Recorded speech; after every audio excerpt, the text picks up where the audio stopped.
Imagine a quiet street in 1870s Boston. Children walk to school. Mothers call them in for supper. Life moves at its usual gentle pace.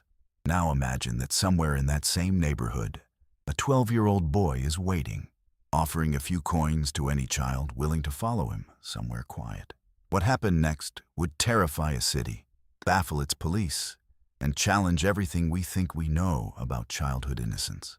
Before we go there, if stories like this keep you up at night in the best way possible, hit that subscribe button and drop a like.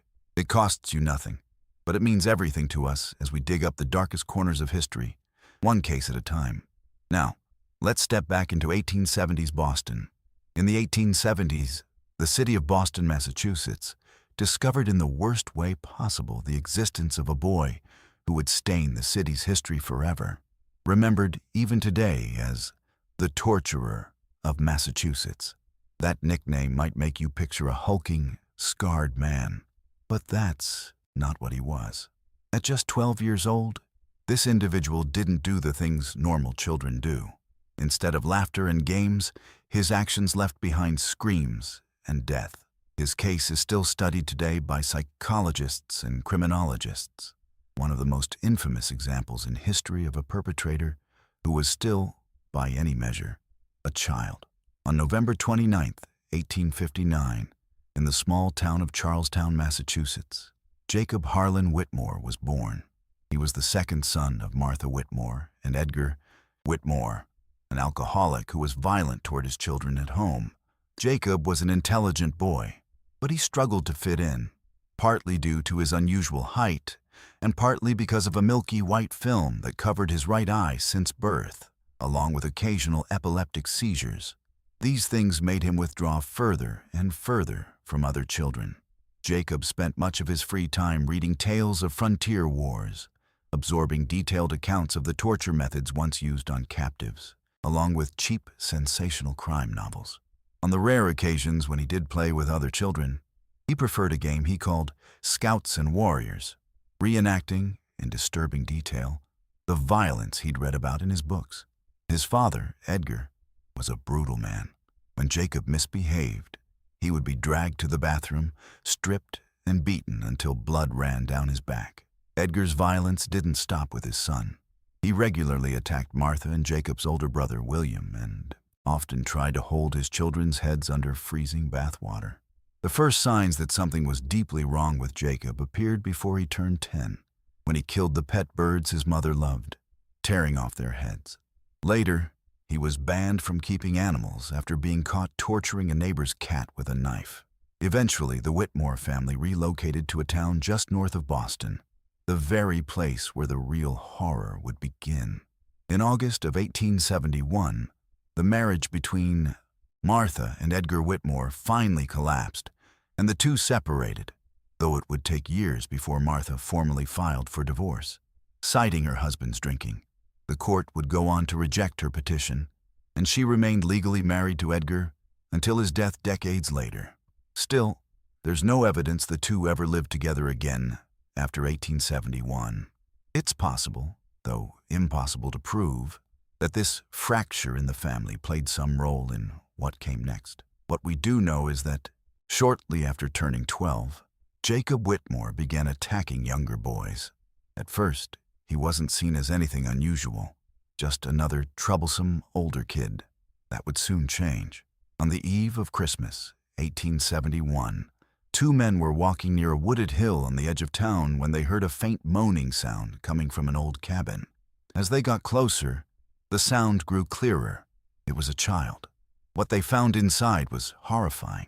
A 4-year-old boy named Oliver Hale hung by his wrists from a rope tied to a ceiling beam, his skin turning a bruised bluish color from lost circulation. His body was covered in welts and bruises. He was barely conscious. The police searched for any clue to the attacker's identity, but the boy was in no state to answer questions clearly. The only detail he managed to share was that his attacker had stripped him, bound him, gagged him, and whipped him, all while laughing, dancing, and jumping around him in a strange, gleeful way. Despite the disturbing details, the case went cold. Officers filed it away as an isolated incident. But a few months later, in February of 1872, 7-year-old Tommy Reed became the next victim. Like Oliver, he was lured to the same wooded hill and attacked, this time even more violently.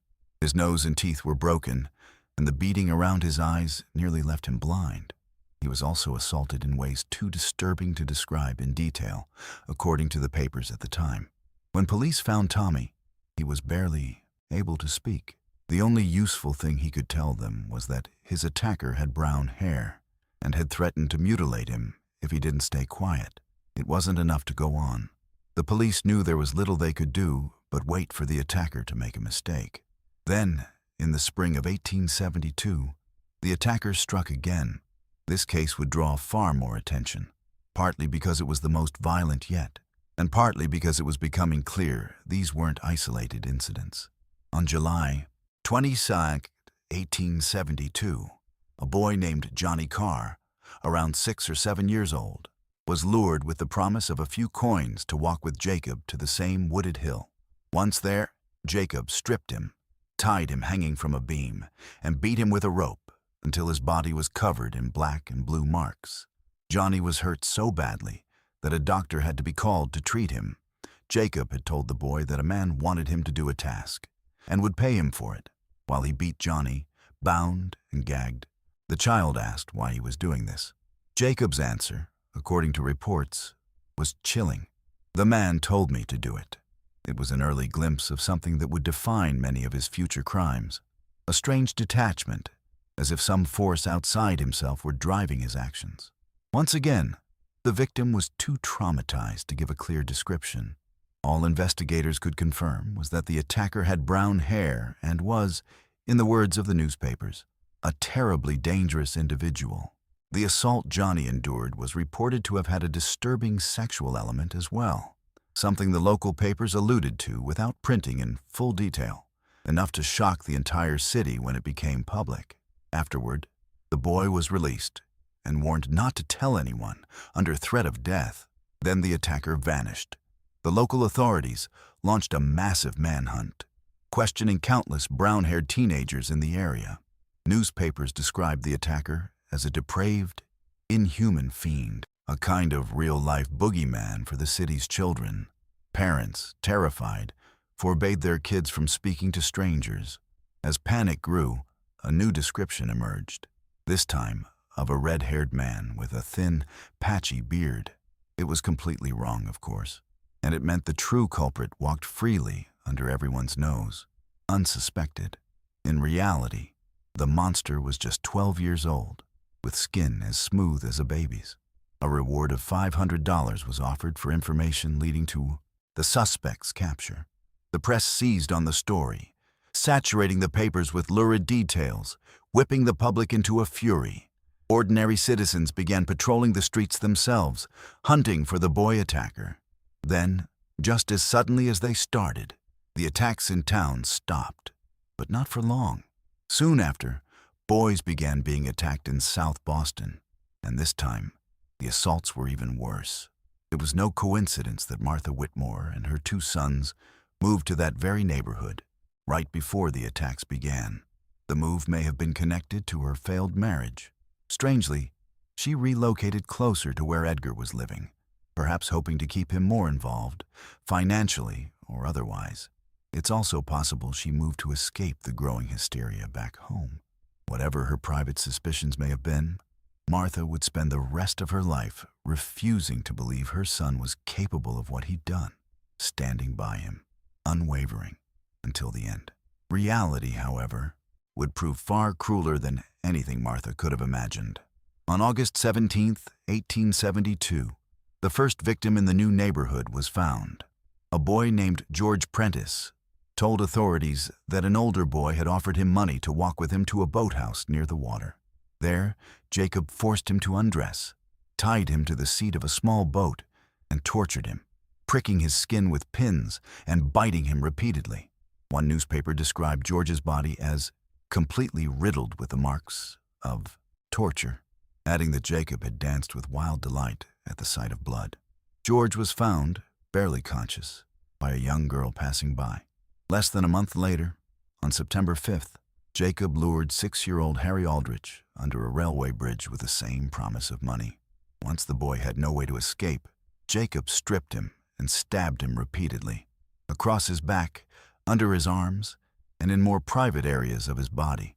The doctor who examined Harry confirmed deep puncture wounds from a sharp instrument. Like George before him, Harry was found by a stranger in critical condition from blood loss. 6 days after that, 7-year-old Joseph Kellerman was attacked in a similar fashion, beaten, forced to kneel, and ordered to recite the Lord's Prayer with the sacred words replaced by obscenities. When the boy refused, Jacob cut deep gashes into his face and poured salt water into the wounds. And 6 days after that, 5-year-old Robbie Gould became the latest victim, found tied to a post, beaten, his face cut open in several places. This time, though, the boy gave police a real clue. He said the older boy who attacked him had large eyes, like marbles, and that his right eye looked like an oversized white marble. The authorities finally felt they had something to work with, but they also knew they were racing against time, worried that whoever was doing this might soon escalate from a sadistic attacker to something far worse, a killer.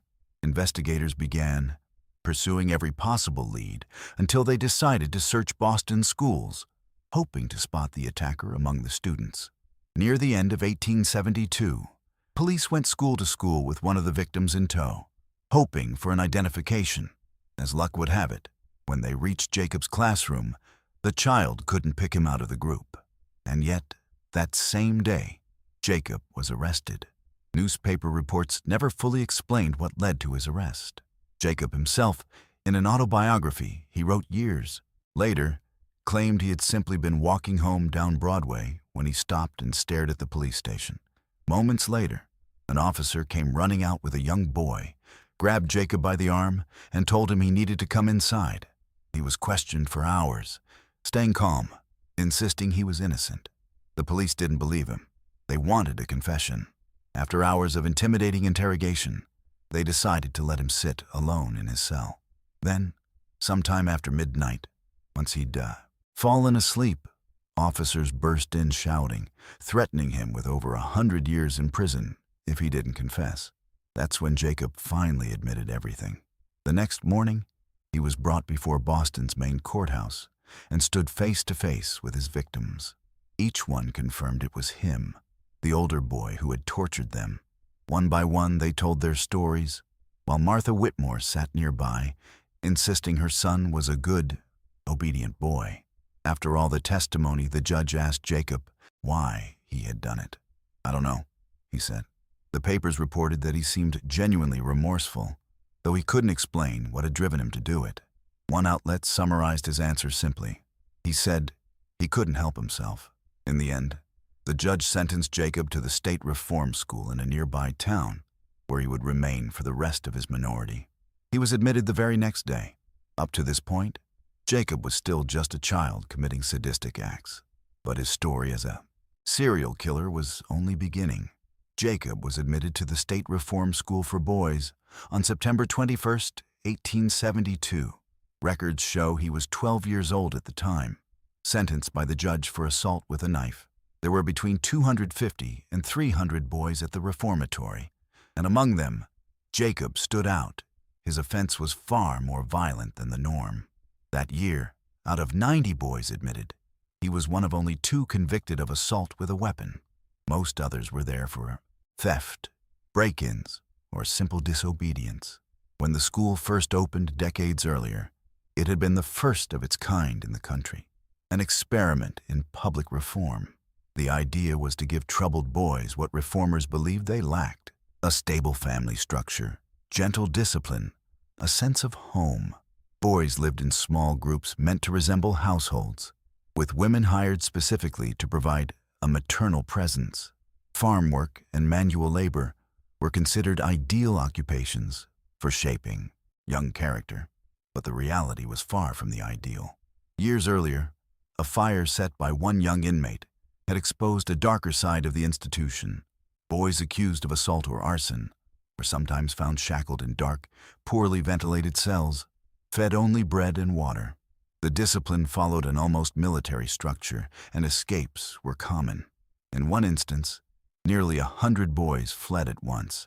Jacob wrote about that mass escape in his own memoir later, noting that he hadn't joined in only because he'd been sick in the infirmary at the time. Ironically, that absence was recorded as a mark of good behavior, one that would later help secure his early release. According to his own account, Jacob was never punished during his entire stay. He was, by all appearances, a model inmate, disciplined, well-behaved, quick to rise through the informal hierarchy of the dormitories. Eventually, he was made a hall monitor, a position that let him enforce order and discipline other boys himself. Meanwhile, his mother fought fiercely on his behalf, writing letter after letter to the reformatory and anyone else who might listen. Her argument was that Jacob had been coerced into confessing without a lawyer present, that his imprisonment had been unjust, and she wasn't entirely wrong. But no one was willing to overturn the conviction and let the boy known as the torturer walk free before serving his time. Eventually, reformatory officials decided there was no reason to keep him longer. After police interviewed Martha, they concluded she was a hard-working, respectable woman who would be a good influence, and that Jacob's older brother William ran a successful newsstand that could offer him steady work. The local police captain put it plainly: "It isn't good to press a boy too hard or too long. Give him a chance to redeem himself." So, after 16 months, Jacob Whitmore, now 14, was released back into the world. The police never warned the neighborhood he was coming home. 6 weeks later, on the morning of March the 18th, 1874, Jacob was left in charge of his mother's sewing shop and his brother's newsstand, both fronting the family home. It was around 8 in the morning. Children were filing past on their way to school. A hired hand named Edwin, about Jacob's age, was working the counter that day. Not long after, a 10-year-old girl named Catherine Doyle walked in. She was on her way to school, excited about a new teacher, and needed a notebook before class. Her mother expected her home by 8:30 to walk her younger sister to school. Jacob sent Edwin out on an errand, leaving just himself and Catherine alone in the shop. He told her the only notebook left upstairs was stained, but that there were more in the cellar, and asked her to follow him down. What happened next, Jacob would later describe in chillingly simple terms. He attacked her from behind and cut her throat. When he heard his brother return to the shop, he calmly washed his hands, went upstairs, and then continued working as if nothing had happened. The disappearance of Catherine Doyle threw the neighborhood into chaos. Her mother, Alice Doyle, went door to door up the street, searching. Her first stop was the general store where Catherine was supposed to buy her notebook. But the owner told her he'd been out of stock that day and had sent the girl to the Whitmore shop instead. That single detail nearly stopped Alice's heart. She knew Jacob's history all too well and immediately feared the worst. She went straight to the police station.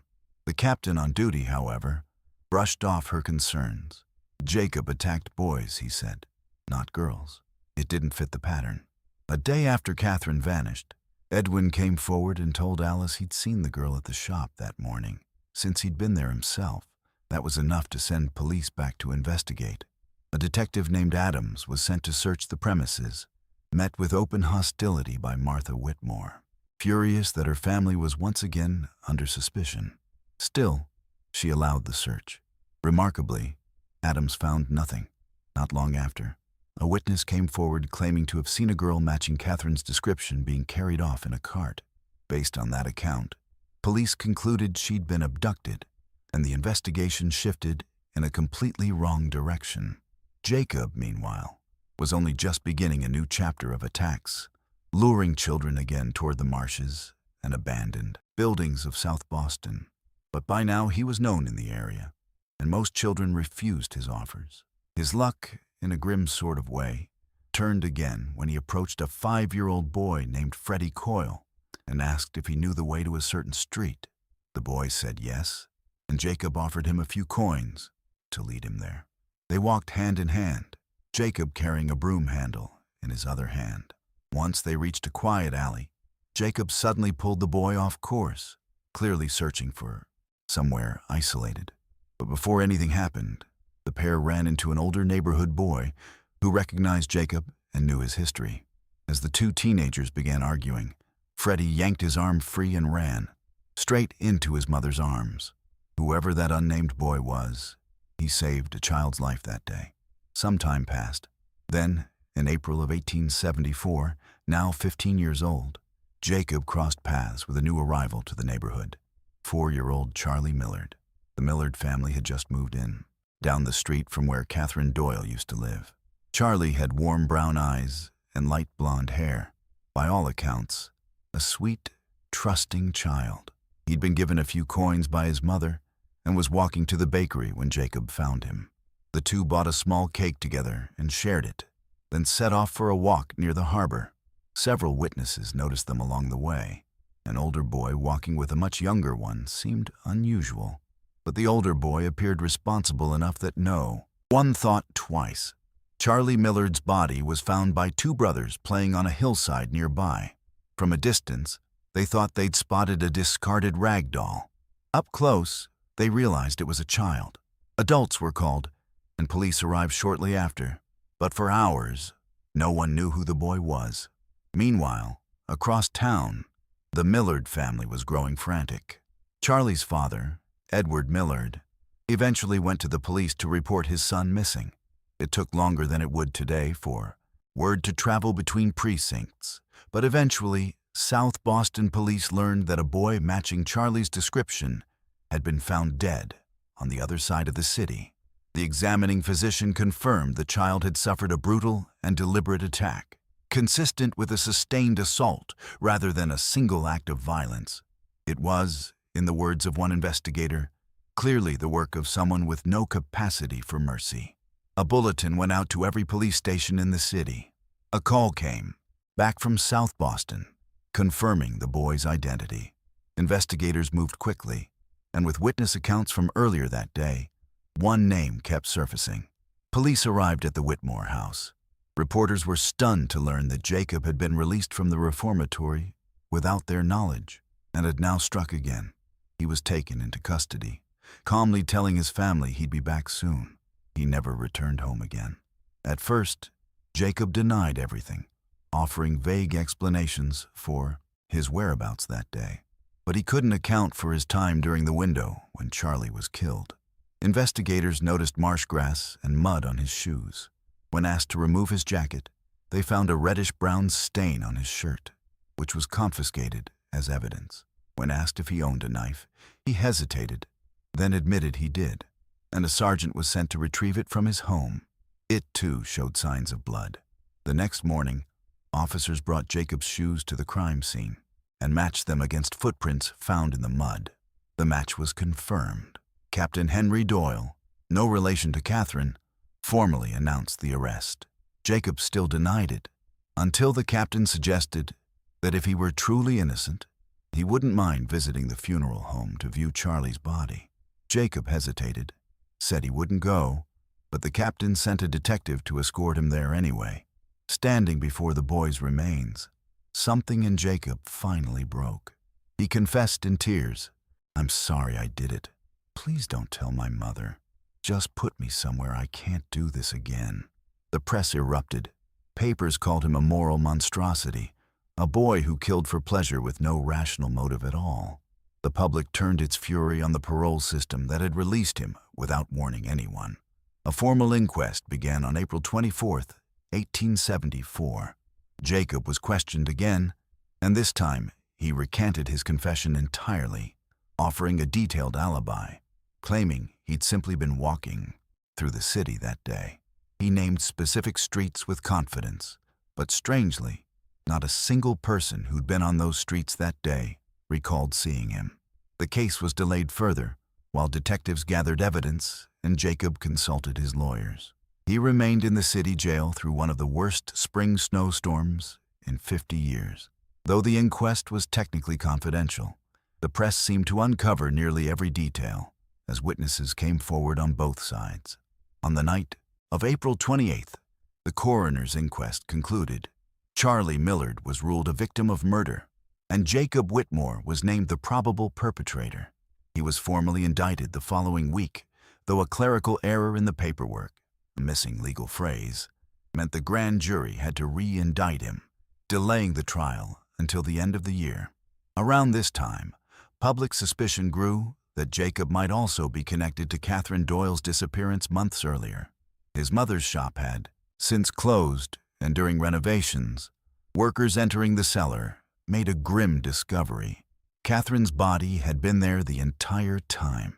Martha and her older son William were both arrested, not necessarily because investigators believed they were involved, but largely, it seems, to protect them from a furious public that wanted vengeance.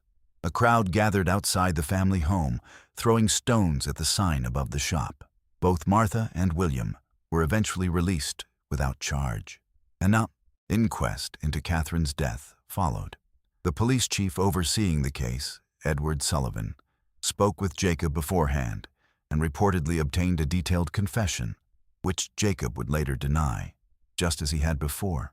According to Sullivan, when asked why he'd done it, Jacob said only that he didn't know, that he couldn't help it, and that he'd wanted to see how the girl would react. Though Jacob refused to testify at the official inquest, the jury took just 15 minutes to reach its conclusion. Catherine Doyle had died at his hands. But since he was never formally tried for her murder, that inquest verdict was the only justice her family would ever receive. On December 8, 1874, Jacob Whitmore's trial for the murder of Charlie Millard began in a packed Boston courtroom, dominating the front pages of every newspaper in the city. The only thing that could spare him the gallows was a verdict of legal insanity. The prosecutor, John Meyer, opened by laying out the evidence, methodically, calling on jurors to do their duty without fear. He brought forward every witness who had seen Jacob and Charlie together that day, the boys who found the body, the officers who traced the footprints, and the 2 detectives present for Jacob's confession. For much of the trial, Jacob sat with his feet up on the table, a look of open indifference on his face. The defense's first witness was his mother, Martha, who told the court about the childhood illnesses her son had suffered, a brain fever that caused delirium for months, along with chronic insomnia, dizziness, and severe headaches. But the strategy collapsed the moment one of his earlier surviving victims walked into the courtroom, his face still marked by old scars. The jury's reaction was immediate, and any sympathy the defense had built evaporated. Dr. George Whitfield, an alienist, the era's term for a mental health specialist, testified that Jacob showed no signs of insanity. In his professional opinion, the only thing driving Jacob's actions was a genuine, deep-seated love of violence. After 5 hours of deliberation, the jury returned a verdict, guilty of first-degree murder, with a sentence of death by hanging. But the jury also made an unusual request, clemency, on account of Jacob's age. It would now fall to the judge to decide his fate. Sentencing was delayed for months. In the meantime, another child in Boston was killed by a different, older offender, reigniting public debate over Jacob's case. A special committee reviewed the matter and voted 5-4 to uphold the original death sentence. But by the following year, public outrage had cooled, and the courts revisited the decision one final time.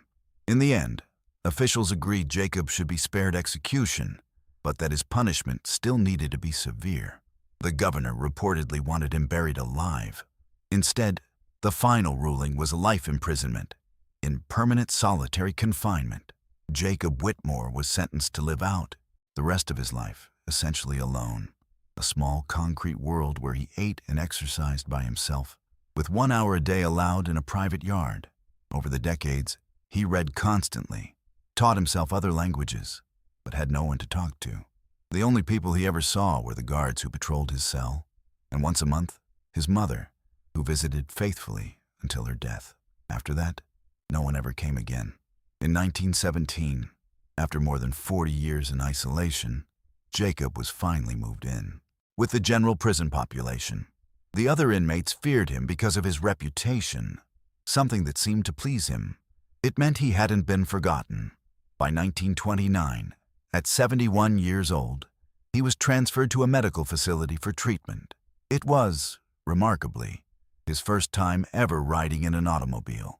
The entire era of motor vehicles had passed him by during his imprisonment, and yet, witnesses noted he showed no curiosity, no reaction at all to the modern world around him.